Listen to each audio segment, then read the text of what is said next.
Paul मैगोर की book है spying in south Asia, Britain, United states, India and the secret cold war. उसमें वो क्या कहते हैं? उसमें वो कहते हैं कि भारत के व्यवस्था का कोई भी ऐसा हिस्सा नहीं था जो उस समय अमेरिकी खुफिया एजेंसी CIA की जद में ना हो, इंदिरा गांधी जी के शासनकाल में। वो ये कहते हैं, बहुत गंभीर बात आगे कहते हैं, वो कहते हैं in his 1978 memoir A Dangerous Place, Mohanian US ambassador confirmed that to his knowledge CIA has twice intervened in Indian politics.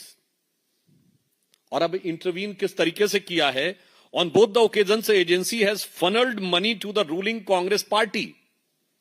In one instance, the ambassador charged that the CIA money has been passed directly to Mrs. Gandhi in her capacity as the party president.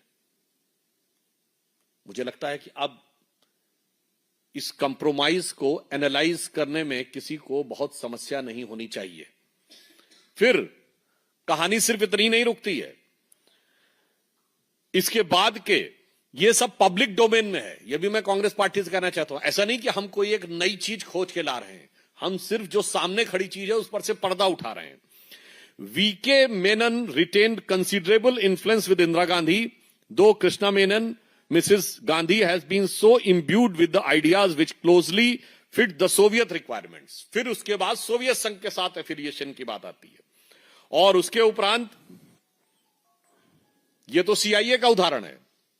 अब मित्रोकिन्स archive में KGB के संदर्भ में अब लिखा हुआ है कि साहब पोलित ब्यूरो की तरफ से 2 मिलियन रुपीस, यानी उस जमाने में 20 लाख रुपए 1976 में कांग्रेस पार्टी को दिए गए, और एक बार पुनः 10 लाख रुपए दिए गए। उस जमाने में 10 लाख 20 लाख रुपए आज से 50 साल पहले बहुत बड़ी रकम हुआ करती।